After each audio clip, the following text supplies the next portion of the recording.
మీ UI film చూసాను, నాకు కొంచెం అర్థం కాలేదు.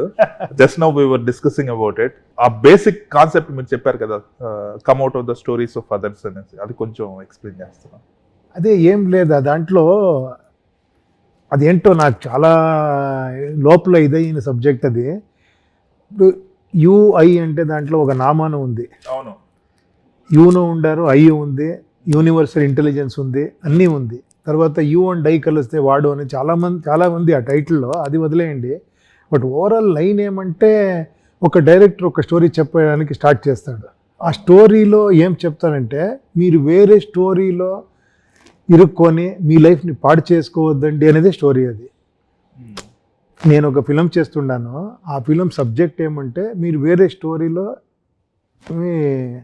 మీరు delve into other story and don't lose your life అనేది. తర్వాత ఆ క్యారెక్టరే వచ్చి వీడికి చెప్తాడు, నువ్వు ఏంట్రా చేస్తావు, నువ్వు ఒక స్టోరీని చేస్తున్నావు కదా అని. అప్పుడు ఆ స్టోరీని తీసి పారేసి ఎండ్ చేస్తాడు ఫిలంని. ఎండ్లో ఏమంటే ఒక టైం పీస్ వస్తుంది, క్లాక్.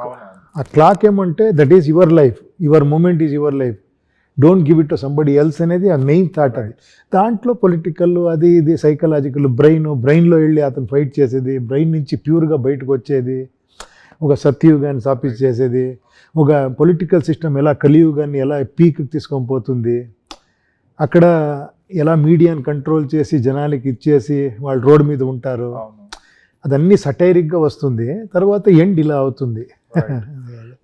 మీ ఫిల్మ్ని అర్థం చేసుకున్న వాళ్ళు ఎవరైనా ఉన్నారా?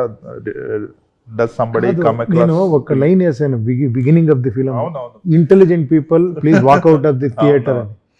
ఇది ఇన్నోసెంట్ పీపుల్లో చూస్తే అర్థమవుతుంది, చాలా ఇంటెలిజెంట్ పీపుల్కి అర్థమవ్వదు. ఏమంటే వాడు ఇంకా చాలా ఎక్కువ థింక్ చేస్తాడు. మీరు ఇన్నోసెంట్గా చూస్తే ఈజీగా ఉంది, అది జస్ట్ ఫాలో, జస్ట్ అంతే.